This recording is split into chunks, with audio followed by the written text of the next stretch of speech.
डेव्हलपमेंटची पहिली अट जी आहे ती म्हणजे जागा कोऑपरेटिव्ह हाऊसिंग सोसायटीच्या मालकीची हवी. Now this is applicable to cooperative housing society ज्या महाराष्ट्र कोऑपरेटिव्ह सोसायटी ॲक्ट मध्ये रजिस्टर्ड आहे आणि ज्यांनी फ्लॅट जो आहे तो परचेस केलेला आहे, ज्या मेंबर्स लोकांनी फ्लॅट डेव्हलपरकडनं परचेस केलेला आहे त्या विषया संदर्भात सांगत आहोत. मग रिडेव्हलपमेंटची पहिली अट काय आहे कोऑपरेटिव्ह हाऊसिंग सोसायटीमध्ये?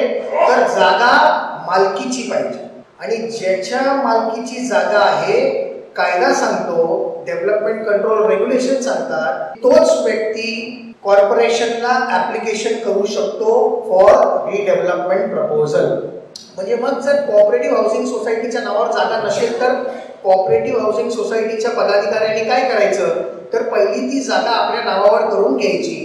प्रॉपर्टी कार्ड 7/12 असो, तिथे आपलं नाव जे आहे ते कोऑपरेटिव्ह हाऊसिंग सोसायटीचं आलं पाहिजे.